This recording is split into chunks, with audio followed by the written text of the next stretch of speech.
आचार्य जी, कभी कभी ऐसा मतलब जीवन में होता है कि अब आपको आपके सामने बैठ के आपको सुन रही हूँ, तो बहुत कीमती क्षण है ये मेरे लिए। पर इस समय में, इस क्षणों में, जब परिवार अपनी याद दिलाता है बार बार, तो बहुत परेशानी हो जाती है और बहुत गुस्सा भी आता है। डिसाइड ही नहीं कर पाती हूँ कि क्या करना चाहिए अब।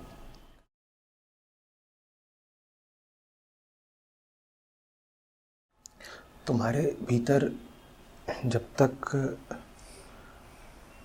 दुनिया को लेकर इच्छाएं रहेंगी तब तक दुनिया तुम पर हावी होती ही रहेगी।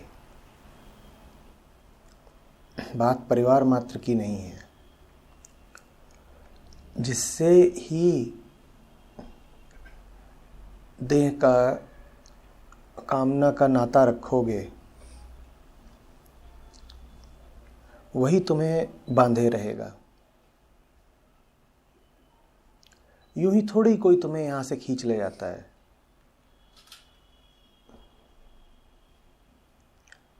यूं ही थोड़ी कोई किसी पर राज कर सकता है।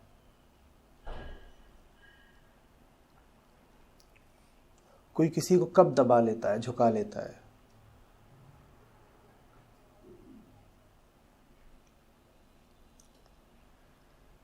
जब उसमें डर हो, कमजोरी हो, लालच हो।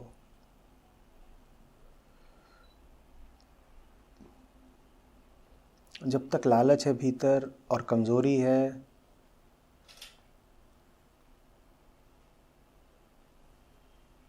उम्मीदें, अपेक्षाएं हैं, तब तक ये नहीं तो वो और वो नहीं तो वो,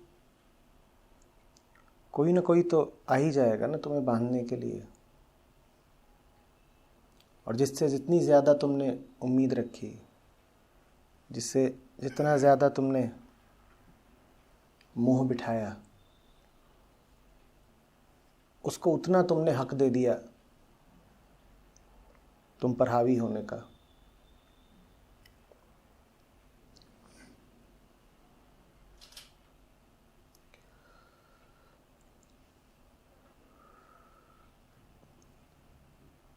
एक सूत्र समझ लो अच्छे से। पूरे को अधूरा गिरफ्त में नहीं ले सकता। जो पूरा हो गया वो अधूरे की पकड़ से बाहर हो गया। और दुनिया में सब अधूरे हैं, दुनिया ही अधूरी है। तुम पूरे हो जाओ, तुम दुनिया की पहुंच से, पकड़ से बाहर हो जाओगे। अधूरा अधूरे को पकड़ सकता है, पूरे को नहीं।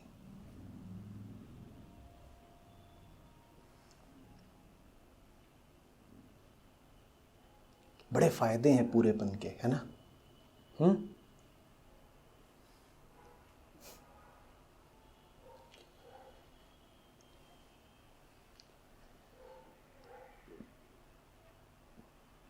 जैसे छोटे छोटे पक्षी आए वटवृक्ष के पास, बरगद, वो उस पर बैठ तो सकते हैं, उस पर कब्जा नहीं कर सकते।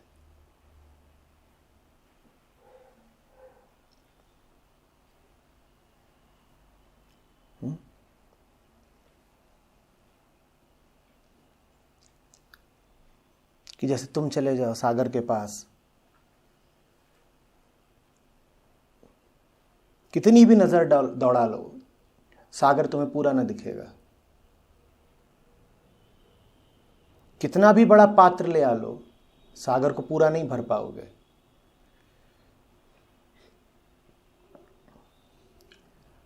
जो सच्चाई को समर्पित है, जिसका जीवन सरल है, निष्कपट है, वो बरगद जैसा हो जाता है, वो सागर जैसा हो जाता है। फिर वो पक्षी और अंजुलि की पकड़ से बाहर का हो जाता है।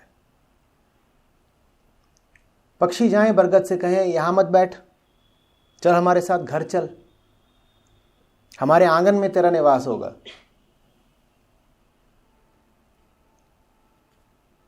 तो बरगद को पलटकर जवाब देने की भी जरूरत नहीं है। और बच्चे जाएं समुद्र के पास और समुद्र से कहें चल हमारे गुसलखाने में, हमारी नन्ही बाल्टियों में रहना है तुझे, तो समुद्र कुछ बोलेगा नहीं, लहराता रहेगा अपनी मौज में। तुम्हें कैसे पकड़ ले जाते हैं लोग? बोलो। न हवाओं को पकड़ा जा सकता है, न चांद को, न सूरज को, न सागर को। तुम्हें कैसे दुनिया पकड़ ले जाती है कि चलो उठो यहां से, जहां हम कह रहे हैं वहां चलो और वहीं रहना? तुमसे कैसे जबरदस्ती कर ले जाते हैं लोग? बोलो। क्योंकि तुम उन्हीं लोगों जैसे हो जिनकी तुम शिकायत कर रहे हो। वो भी अधूरे, तुम भी अधूरे। एक ही कुटुंब है, एक ही कबीला, एक ही परिवार, सब एक जैसे हो। और मैं पक्का बता रहा हूं गीतिका तुमको, आज वो तुमको यहां से उठा के ले गए हैं, गौर से याद करो कितनी ही बार तुम भी उन्हें किन्हीं और जगहों से उठा उठा के लाई हो। आज उन्होंने तुम पर अपना हक जमाया है, तुमने भी बहुत दफे उन पर अपना हक जमाया है। वो तुम्हारे पास आते हैं और कहते हैं तुम हमारी हो। तुमने भी न जाने कितनी बार उनके ऊपर यही दावा करा है कि तुम मेरे हो। बोलो, करा है कि नहीं करा है? तो बात तो बराबर की है। उनको सारे अधिकार दे कौन रहा है? बोलो, तुम दे रहे हो ना। तुमने तो उनके साथ एक समझौता किया है, एग्रीमेंट। और क्या है वो समझौता? कभी तुम हमें उठा के ले जाना, कभी हम तुम्हें उठा के ले जाएंगे। और अब तुम बेईमानी करना चाहती हो। तुम कहती हो कि पतिदेव, तुम अपनी पसंदीदा जगहों पर अगर बैठे हो तो मुझे तो हक है कि मैं तुम्हें उठा ले आऊं। मैं तुमसे कहूं छोड़ो,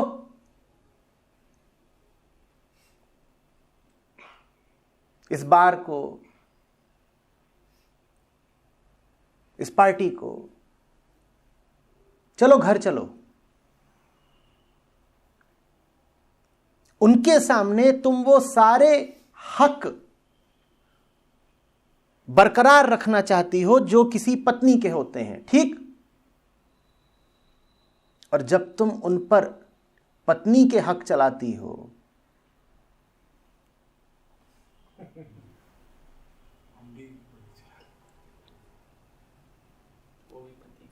तो वो तुम पर पति के हक क्यों ना चलाएं? बेईमानी करना चाहती हो ना। सबसे पहले तुम उन पर हक चलाना छोड़ो।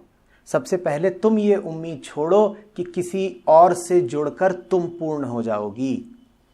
सबसे पहले तुम अपूर्णता पर केंद्रित जो जीवन है तुम्हारा, उसको बदलो। स्त्री हो तुम, और पहचान ही तुमने बना रखी है कि पत्नी हूं, मां हूं, और 10 तरीके से संबंधित हूं। और इसी पहचान को बुनियाद बनाकर रोज तुम 100 काम करती हो। कभी तुम मां होती हो, कभी बीवी होती हो, कभी ननद होती हो, कभी भाभी होती हो, कभी बहू होती हो, कभी बेटी होती हो।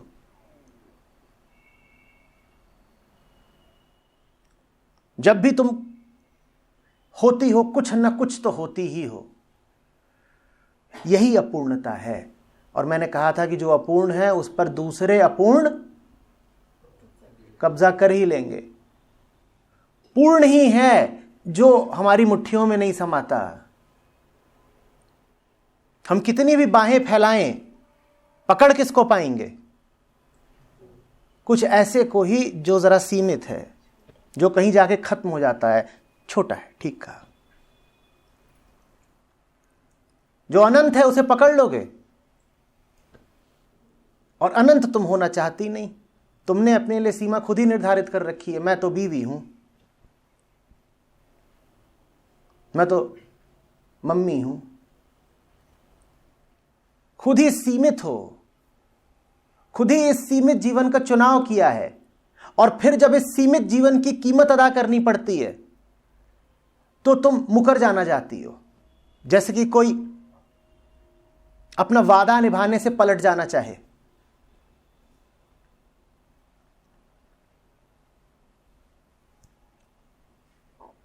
जिनसे संबंधित हो वो तुम्हारा ख्याल ना करें, तुम्हें खर्चा पानी न दें, तो तुरंत खड़ी होकर नारा लगाओगी क्या? वादा खिलाफी मुर्दाबाद, मुर्दाबाद। जो वादा किया वो निभाना पड़ेगा। और क्या वादा किया है तुमने? यार अब हमें पत्नी बनाया है तो जीवन भर खर्चा पानी दोगे, जीवन भर आश्रय दोगे, सम्मान दोगे, और सबसे खतरनाक बात, पहचान दोगे। हमारे नाम के साथ तुम्हारा नाम लगेगा, ठीक? और वो ये सब न देना चाहें तो फिर हड़ताल होगी, नारे लगेंगे, क्योंकि बेवफा निकला, कोई बड़ी बात नहीं, मुकदमा ही कर दो। तुम्हें दिख नहीं रहा है कि जब तुम इतना हक चलाती हो तो फिर वो भी तो हक चलाएगा ना। और जब मैं वो की बात कर रहा हूं तो मेरा आशय पति मात्र से नहीं है, मैं कह रहा हूं जो जिस पर निर्भर है वो उसी का गुलाम हो जाएगा। और प्रत्येक प्रकार की निर्भरता अपूर्णता के केंद्र से ही आती है। और बड़ा अच्छा लगता है ना किसी पर निर्भर होना, खास तौर पे अगर स्त्री हो तुम। आहा हा, किसी का बाजू थाम लिया, मजबूत बाजू, बढ़िया सख्त, और किसी के मर्दाने कंधों पर सर रख दिया, अरे पूछो ही मत। चिड़िया को छांव मिल गई, मैना को बरगद मिल गया। ये देखो खुशी, मुस्कुराहट देखो, ख्याल ही कितना रूमानी है। हम सफर मेरे हम सफर, पंख तुम परवाज हम, जिंदगी का गीत हो तुम, गीत का अंदाज, तब तो बड़ा अच्छा लगता है। पर अगर वो पंख है तो फिर तुम तो पंख कटी चिड़िया हो। पंख तुम और परवाज हम, ये कौन सा पंछी है जो अपने पंख कहीं और छोड़ के आता है? और जब पंख कहीं और छोड़ के आई हो तो परवाज तुम्हारी कैसे हुई? परवाज जानते, उड़ान। पंख किसी और के हैं तो परवाज भी फिर किसी और की है, तुम्हारी थोड़ी हुई। तुमसे पूछा जाए तुम्हारी परवाज क्या है, तुम कहोगे एक पुरुष। हिंदुस्तान की 80-90% स्त्रियों से पूछो तुम्हारी परवाज क्या है, वो कहेंगी एक पुरुष। उनसे पूछो तुम्हारा आर्थिक आधार क्या है, वो कहेंगी एक पुरुष। पुरुषों से जाके पूछो तुम्हारा आर्थिक आधार क्या है, उनके पास एक पूरा फाइनेंशियल प्लान होगा। अभी मेरे पास इतना है, आगे इतना होगा, यहां इतना पैसा लगा रखा है, फिर ऐसे हो जाएगा, फिर ये हो जाएगा। स्त्रियों से जाके पूछो तुम्हारा फाइनेंशियल प्लान क्या है, बोलेंगी हबी। ये बड़ी अजीब बात। आजकल तो फीमेल्स भी इंडिपेंडेंट हैं। जिस हद तक हैं उस हद तक उन्हें उनके पंख वापस मिल रहे हैं। जिस हद तक हैं उस हद तक मिल रहे हैं, पर कितनी हैं? 10-20% की मोहलत मैंने पहले ही दे दी थी। कितनी है?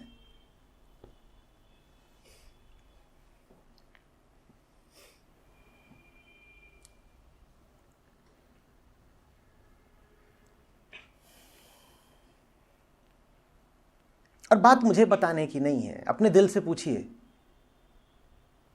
पर निर्भरता कितनी गहरी है। पत्नियां ना रहें तो पतियों का संसारी काम नहीं रुकता, और पतिदेव ना हो तो पत्नी को 50 तरह की उलझनें आनी है, चाहे बिजली का दफ्तर हो, चाहे बैंक हो,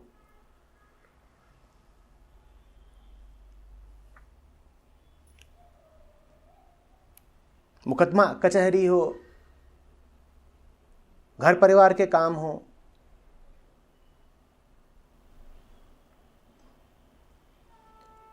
उसको भी पता है कि तुम अवलंबित हो, तो फिर वो तय करता है कि तुम जिंदगी कैसे जियोगी। तुम देख रहे हो क्या क्या है तुम्हारे पास। पहली बात तो मोह बहुत है तुम्हें। दूसरी बात पराश्रित हो, और तीसरी बात जिस पर आश्रित हो उस पर हक भी जमाती हो।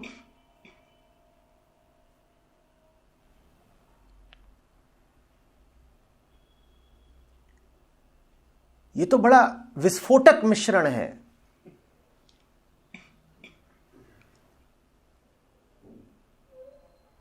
पहले तो मोह,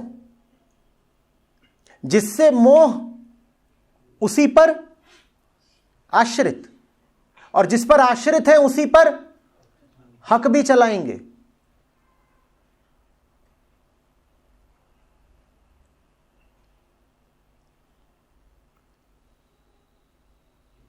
तीन तरीके के विषयों से तैयार चूर्ण है ये।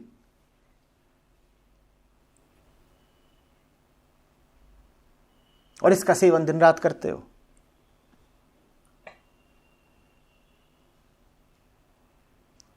फिर बुरा लगता है कि हम जब अध्यात्म की राह बढ़ना चाहते हैं तो घर वाले आके हमें घसीट क्यों ले जाते हैं।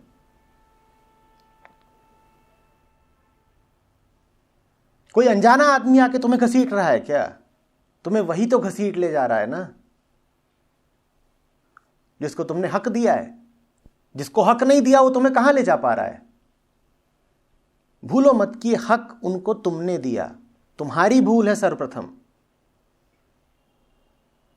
और ये बात सिर्फ स्त्रियों पर नहीं लागू होती है। दुनिया में जो भी व्यक्ति पाए कि दूसरे उस पर हावी हो रहे हैं, उसे समझ लेना चाहिए कि दूसरों को हावी हो जाने का हक दिया उसने ही है।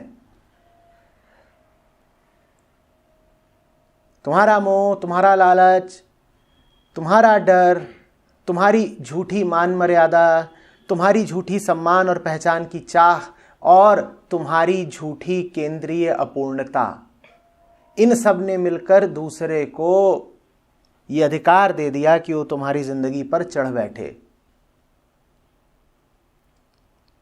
अब शिकायत क्यों करते हो?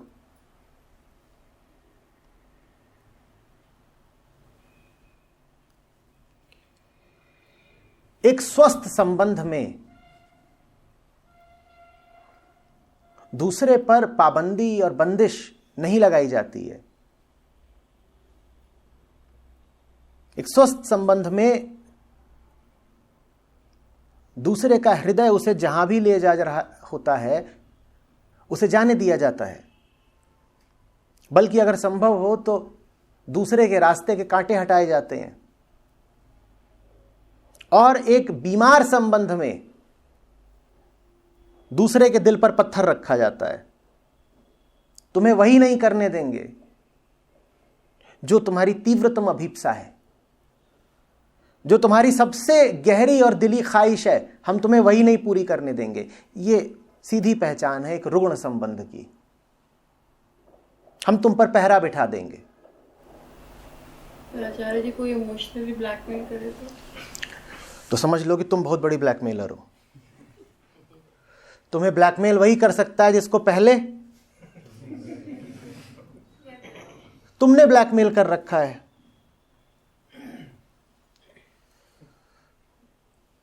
ब्लैकमेल को जानते हो हिंदी में क्या बोलते हैं? भया दोहन। किसी को डर दिखा के उसको दुह लेना।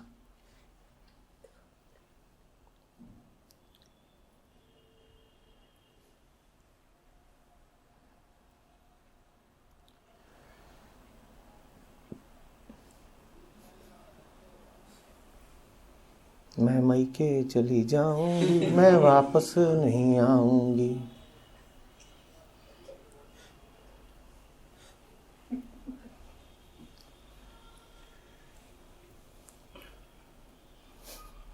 तुम देखते रहिए। तुमने कम करा है ब्लैकमेल?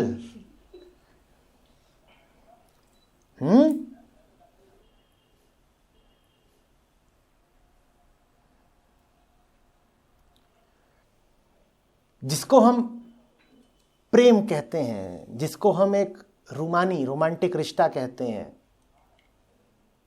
बताना ईमानदारी से, यहां जितने लोग बैठे हैं, कोई भी है ऐसा जो ब्लैकमेल ना किया गया हो? और बात बहुत छोटी सी होती है, शुरुआत छोटे से ही होती है। अच्छा तू पिक्चर नहीं देखेगी, मैं खाना नहीं खाऊंगा। जब ये आरंभिक लक्षण मिले तभी चेत जाना, कहना आज ये कह रहा है कि तू पिक्चर नहीं देखेगी, मैं खाना नहीं खाऊंगा। कल ये बात को आगे बढ़ाएगा, न जाने कहां तक लेके जाएगा, तभी चेत जाना। ये भयादोहन चल रहा है, ये धमकी दी जा रही है, इसमें प्रेम कहीं नहीं है।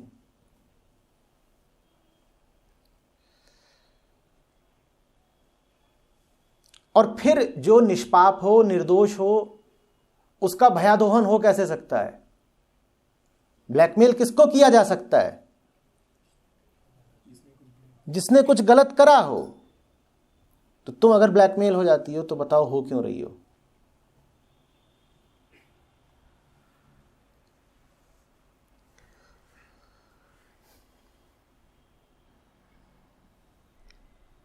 आम रिश्तेदारी में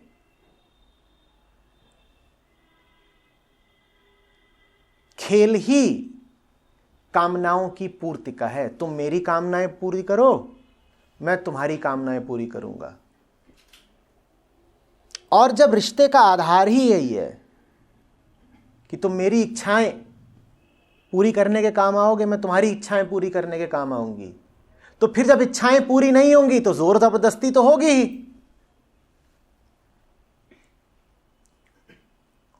वो जोर जबरदस्ती कभी ललकार बनती है, कभी तकरार बनती है, कभी बलात्कार बनती है, और कभी सिर्फ भयादोहन तक रह जाती है।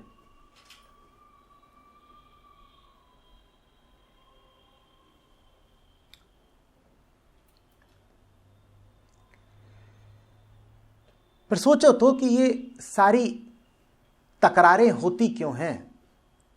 होती ही इसीलिए है क्योंकि तुम रिश्ते में उतरते ही इसीलिए हो ताकि दूसरे व्यक्ति से कुछ पा सको। रिश्ते के केंद्र में ही अपूर्णता का भाव है। मैं अधूरा हूं, मुझ में कुछ कमी है, कोई आ जाए मेरी जिंदगी में तो जिंदगी जरा खुशगवार हो जाए।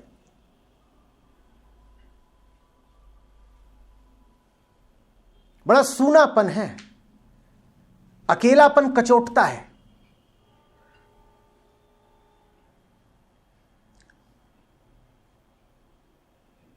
मिट्टी रूखी पड़ी है, फूल खिले, जरा खुशबू फैले।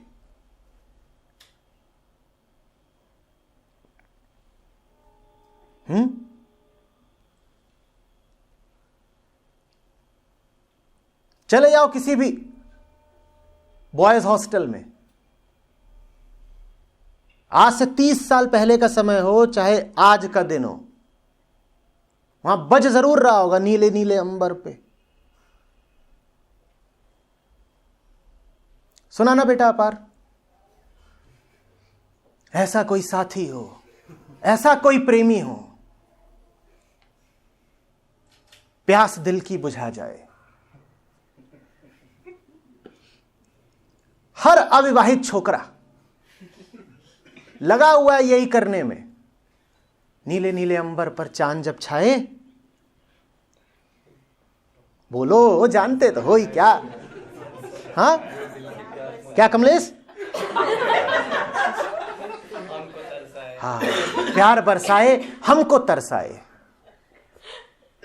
ऐसा कोई साथी हो, ऐसा कोई प्रेमी हो, बोलो वीर। प्यास दिल की बुझा जाए। और फिर जो तुम इतना कलप के चाह रहे हो, इतना मर मर के मांग रहे हो, मिल भी जाता है। फिर आते हो आचार्य जी, मुक्ति।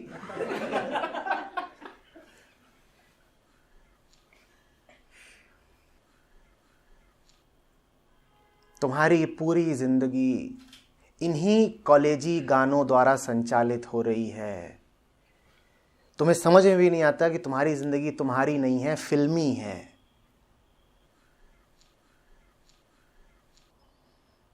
तुम मरे जा रहे हो इन्हीं आयातित कामनाओं की पूर्ति के लिए।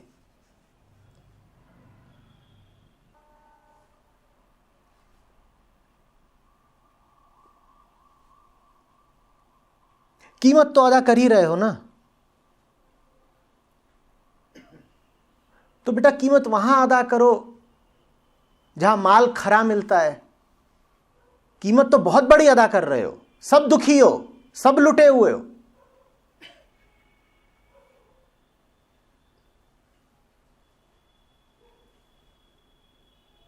वहां सौदा करो ना जहां माल खरा है।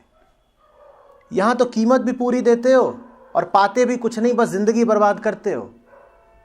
और ये बात बहुत लोगों को बुढ़ापे तक भी, जिंदगी के अंत तक भी समझ में नहीं आती कि जिंदगी व्यर्थ गई, यूं ही जिए।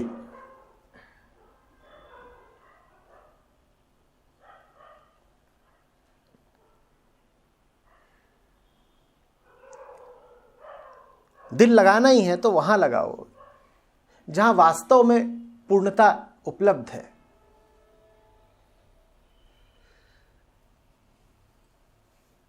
अपूर्ण अपूर्ण से मिलकर पूर्ण थोड़े ही हो जाएगा। नहीं समझ में आता ना।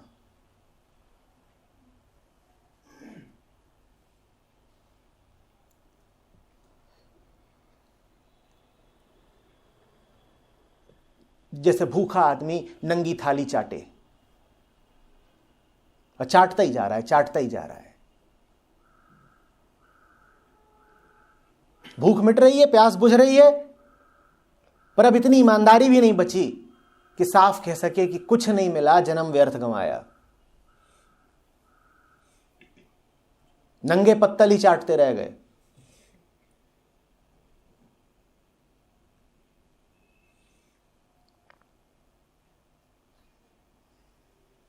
अजीब बात है। लेकिन शरीर के गुलाम, रसायनों के गुलाम। अभी वो गीत यहां पर लगा दिया जाए, देखना शरीर झूमने लगेगा।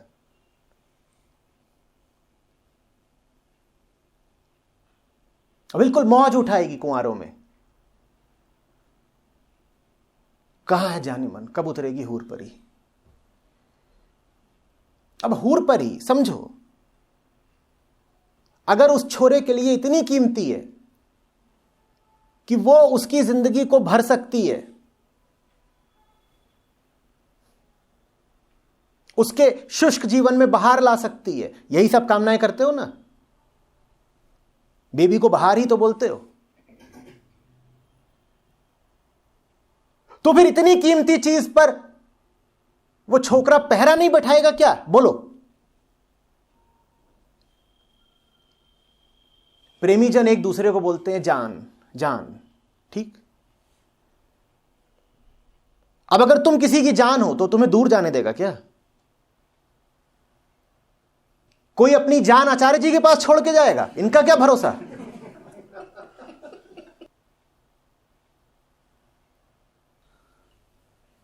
जिसने तुमको जान कह दिया, समझ लो कि अब तुम उसकी गुलाम हो गई, क्योंकि अपनी जान को कोई छोड़ता नहीं है, पकड़ के रखता है, बिल्कुल बांध के रखता है बेड़ियों से।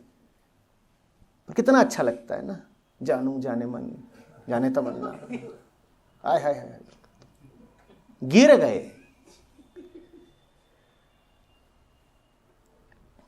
अब परमात्मा तो आता नहीं तुमको जानू बोलने, यही मिल गया कोई, उसने बोल दिया जानू, हो गया।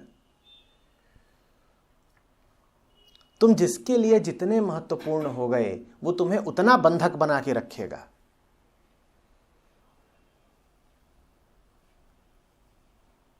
और 2-4 दिन के लिए बंधक बना था तो बात भी थी। उसको जो चाहिए वो तुम दे नहीं सकती, क्योंकि अपूर्ण को दूसरा अपूर्ण पूरा कर नहीं सकता। तो वो दिन रात तुम्हारे माध्यम से पूर्णता पाने की कोशिश करेगा, असफल रहेगा, फिर कोशिश करेगा, फिर असफल रहेगा, तुम्हें छोड़ेगा कभी नहीं। क्यों? क्योंकि जो उसे चाहिए वो अभी मिला ही नहीं, जीवन भर नहीं मिलेगा, वो तुम्हें जीवन भर नहीं छोड़ेगा।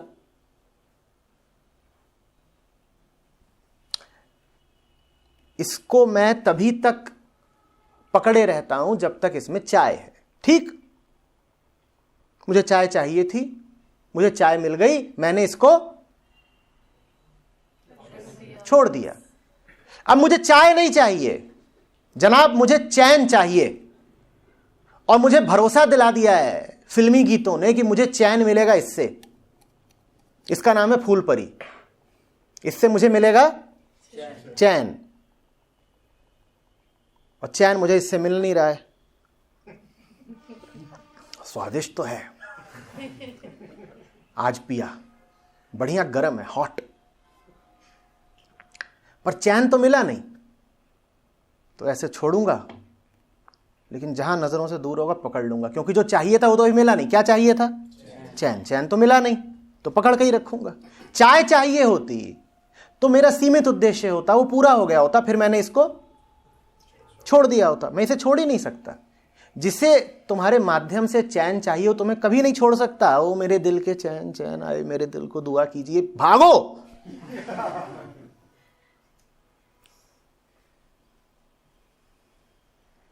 कुंडी ताला तोड़ के भागो। जहां कोई तुम्हें सुनाए ओ मेरे दिल के चैन, तुरंत भाग लो, फंस गए। हां, कोई तुम्हें चाय कॉफी बोले, बोलो ठीक है, ये 2-4 दिन मुझे पिएगा फिर छोड़ देगा। इसका सीमित उद्देश्य पूरा हो जाएगा।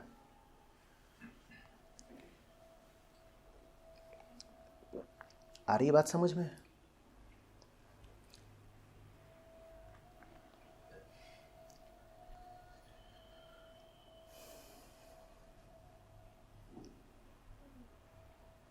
अब जानू भी बन के रहना है और आजादी भी चाहिए। जितने कुंवारे कुंवारियां हो यहां पे, अरे चलो विवाहित भी जितने बैठे हैं, सब समझ लें, जानू को आजादी नहीं मिल सकती।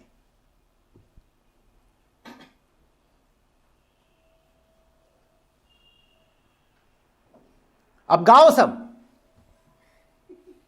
या हिबा हो, दिव्या हो, तू मेरा जानू है, गाओ। मेरी प्रेम कहानी का इतना बड़ा हीरो ले आई, अब कल्पो। आचार्य जी मुक्ति, आचार्य जी कुछ नहीं कर सकते। शादी करना है, क्यों मेरी शादी? ये बोलते हुए भी देखो कैसी खूबसूरत मुस्कुराहट टपक रही है।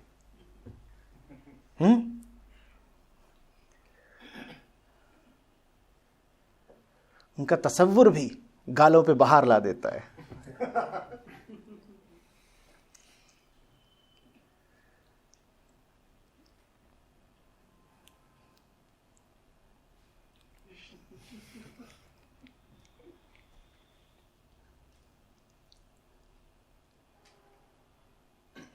आप शादी से पहले क्यों नहीं मिले?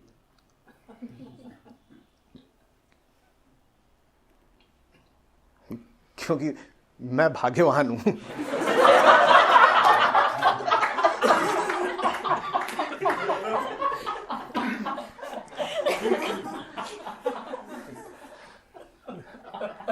तुमको तो चिपकना था, किसी से भी चिपक जाते।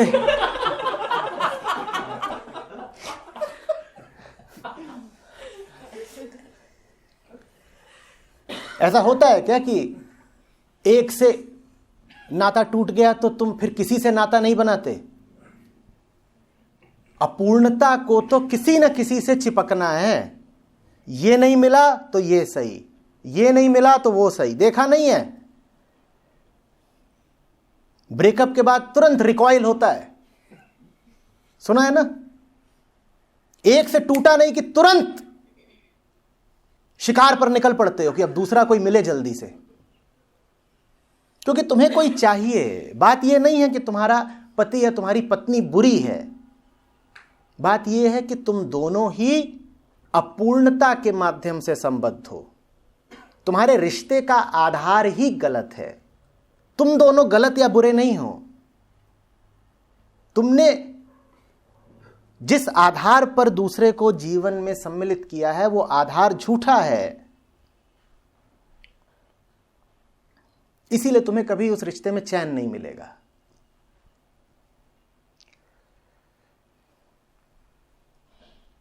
और बात पति पत्नी के रिश्ते की भी नहीं है, बाप बेटे का हो, बाप बेटी का हो, कोई रिश्ता हो। कोई एक व्यक्ति दिखा दो जो अपने किसी भी रिश्ते से पूर्णतया संतुष्ट हो, दिखा दो। कोई बाप है जो अपनी बेटी से पूरी तरह से खुश है, कोई पत्नी जो अपने पति से, कोई पति जो अपनी पत्नी से। क्योंकि जो तुम्हें चाहिए वो मिलता ही नहीं, मिल सकता ही नहीं है।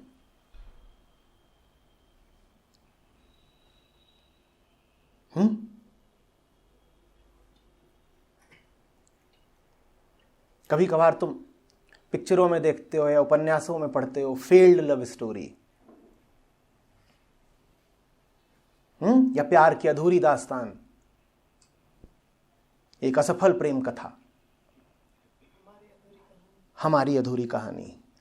हर प्रेम कथा असफल ही होती है। कुछ प्रेम कथाएं असफल नहीं होती, हर प्रेम कथा असफल ही होती है, असफल ही होनी है। क्योंकि प्रेम तुम जानते नहीं, तुम प्रेम के नाम पे न जाने क्या कर डालते हो।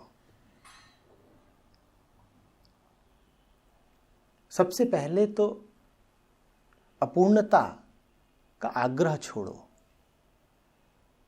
सबसे पहले तो उन विचारों से व्यर्थ उम्मीदें करना छोड़ो जिनको तुमने दबा ही दिया है उम्मीदों के बोझ तले। तुम्हारे नात रिश्तेदार, माँ बाप, पति पत्नी तुमको वो नहीं दे सकते बच्चे जो तुम्हें चाहिए। उन्हें आजाद करो।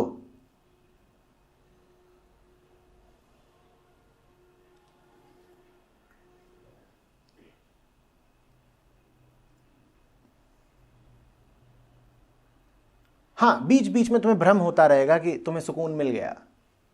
ये भ्रम बड़ा खतरनाक है, क्योंकि एक बार ऐसा भ्रम हो जाता है तो तुम्हें 10 और निष्फल यत्न करने की ऊर्जा मिल जाती है।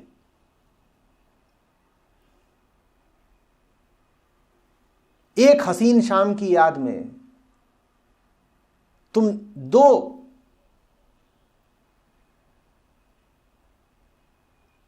सूखे साल गुजार देते हो।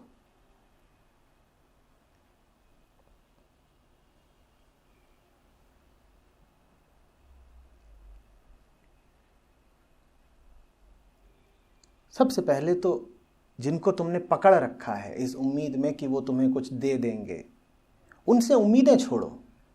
ये प्रेम का पहला कृत्य हुआ। अपनी आजादी बाद में मांगना, पहले दूसरों को तो आजाद करो। शिकायत करते हो कि दूसरे मुझ पर हक चलाते हैं, पहले दूसरों पर तो हक जमाना छोड़ो।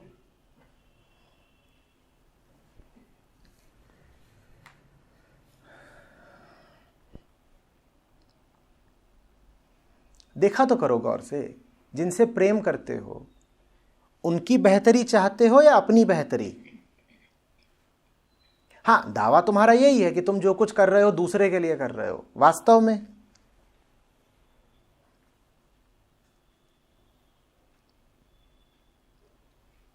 दूसरों का शोषण करना छोड़ो।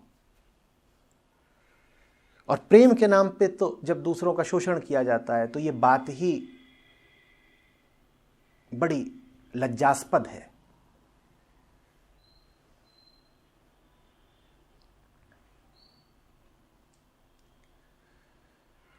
जैसे जैसे तुम पाओगे कि तुम दूसरों का शोषण नहीं कर रहे, दूसरों पर निर्भर नहीं हो, वैसे वैसे तुम्हें पता चलेगा कि तुम भी दूसरों की गिरफ्त से आजाद होते जा रहे हो।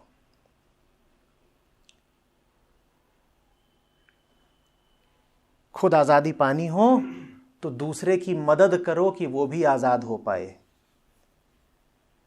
ये प्रेम है।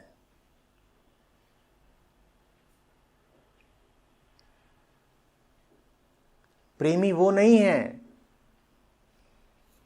जो प्रेमिका का पंख बन जाए। प्रेमी वो है जो प्रेमिका को उसके पंख लौटा दे। और दोनों बातों में बहुत अंतर है।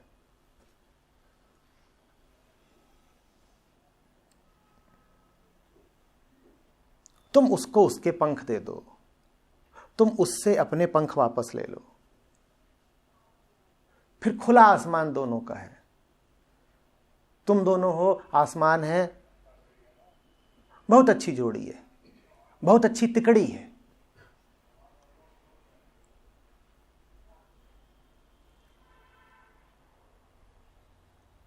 पंख अपने अपने होंगे, आसमान साझा होगा। ये प्रेम है। एक दूसरे के पर कुतर कर या एक दूसरे के परों पर आधिपत्य करके तो तुम क्रूरता ही दर्शा रहे हो। ये तो घृणा है, इसमें प्रेम क्या है?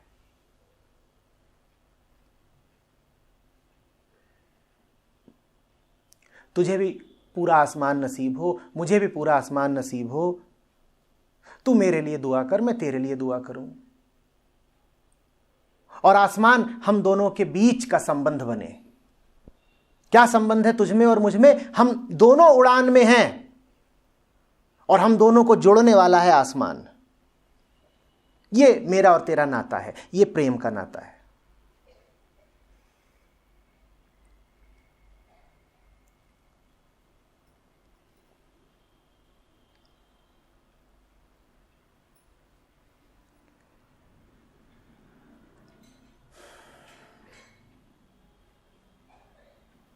और फिल्मों से प्रेम सीखना बंद करो।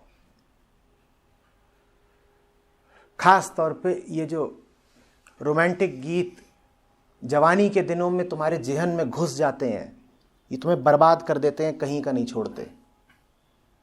क्योंकि इन्हीं से प्रेम की तुम्हारी पूरी परिकल्पना बनती है, इन्हीं से प्रेम की पूरी तुम्हारी धारणा बनती है, और वो धारणा जीवन भर चलती है। फिर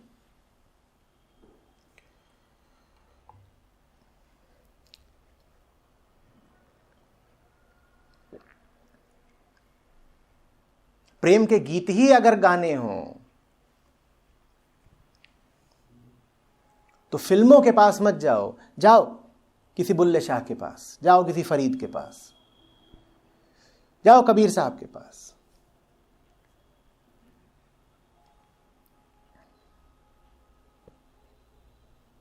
वहां तुम्हें प्रेम के असंख्य गीत मिलेंगे। पिया ले आए गुहारी, आई गमनवा की सारी। घंटों रोते रहोगे, सुनते रहोगे, रोते रहोगे, सुनते रहोगे, रोते रहोगे। ऐसा प्रेम गीत तुमने पहले ना सुना होगा कभी।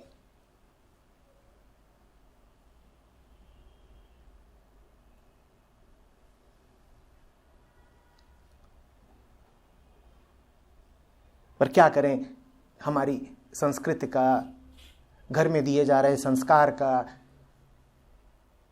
शिक्षा व्यवस्था का, घरों में एफएम बजता है, घरों में फिल्मी चैनल चलते हैं।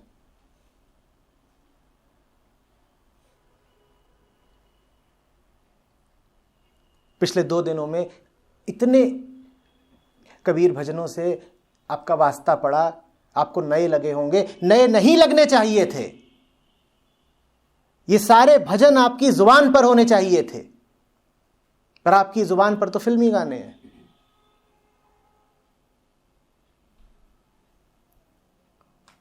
काश कि कबीर घर घर गाए जाते, लगातार गाए जाते, तो तुम्हें प्रेम का भी फिर कुछ पता होता। फिर तुम नहीं कहते कि मेरा साथी मेरा शोषण करता है, फिर तुम नहीं अपने साथी की जिंदगी में शैतान बन जाते।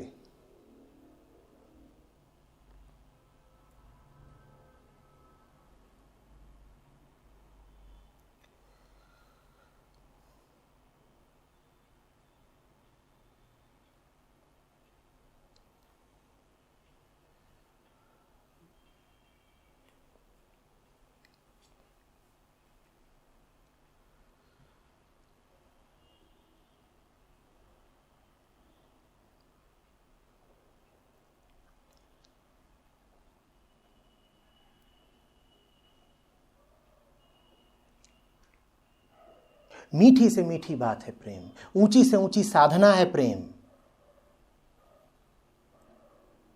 पर मीरा वाला प्रेम, बुल्ले शाह वाला प्रेम,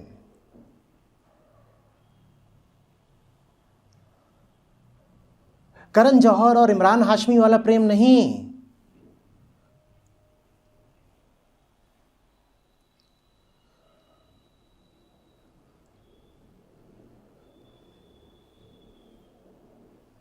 प्रेम में दुख और तड़प जो होती है उसको फिर क्या कहते हैं? कौन से प्रेम में? मीरा तड़प दोनों प्रेमों में होती है। तुम जिस प्रेम में हो उसमें तड़प नहीं है, अपनी हालत देखो। प्रेम चाहे सच्चा हो या झूठा, तड़पाएगा जरूर। तुम चुन लो कौन सी तड़प चाहिए, सच्ची या झूठी। तड़पोगे झूठे प्रेम में भी और सच्चे में भी।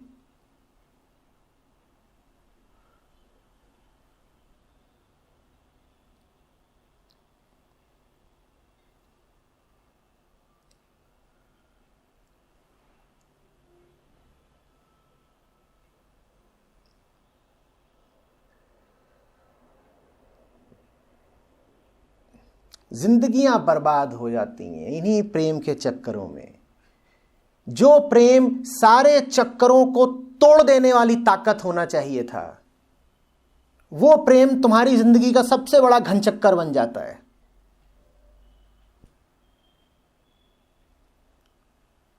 प्रेम डायनामाइट है, प्रेम विस्फोटक है। उसमें यह ताकत है कि तुम्हारा सारा कचड़ा साफ कर दे, तुम्हारे सारे बंधन तोड़ दे, तुम्हारे सामने के सारे पर्वत गिरा दे, तुम्हारे रास्ते की सारी बाधाएं दूर कर दे। प्रेम में यह ताकत है। और होता क्या है, इश्क को चुहलबाजी बना देते हो। इश्क मजाक हो जाता है, मस्खरों का इश्क। और फिर इश्क से ज्यादा बड़ा बंधन दूसरा नहीं रहता।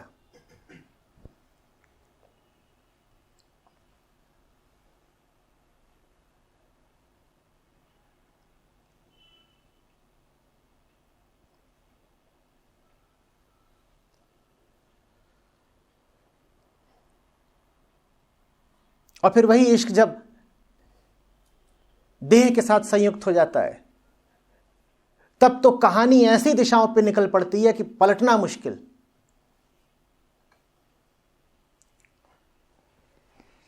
क्योंकि देह में तो रासायनिक प्रतिक्रियाएं होती हैं, केमिकल रिएक्शंस, और भली भांति जानते हो कि कई रासायनिक प्रतिक्रियाएं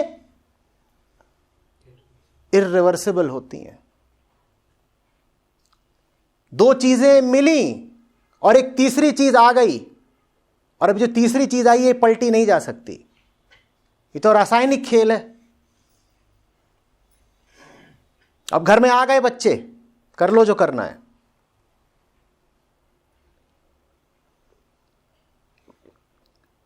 ये सब बेवकूफियां चल रही हैं प्रेम के नाम पर।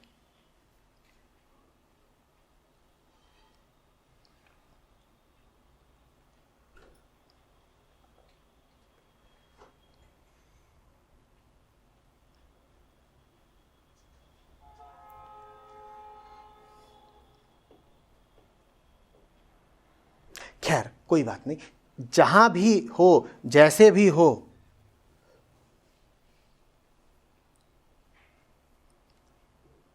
बहुत गुलामी में भी हो, तो एक काम करो, दूसरे को आजादी दो। यही तुम्हारी स्वतंत्रता का सूत्र है।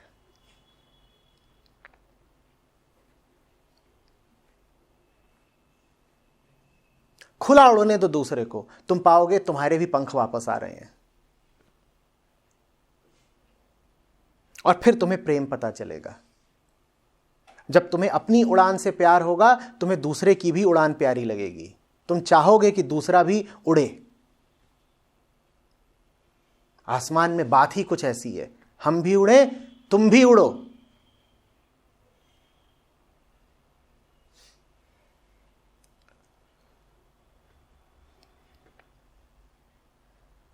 गुलाम अपनी आजादी के लिए कोशिश बाद में करे, सबसे पहले गुलाम ये देखे कि उसने किसको गुलाम बना रखा है। अगर किसी ने तुम्हें पकड़ रखा है तो इसका मतलब है कि पहले तुमने कुछ पकड़ रखा है। यह बात गौर से समझो। अगर किसी ने तुम्हें जकड़ रखा है तो इसका मतलब है कि पहले तुमने कुछ जकड़ रखा है। तुमने जो जकड़ रखा हो उसको छोड़ दो, तुम्हारे ऊपर से दूसरे की पकड़ शिथिल हो जाएगी।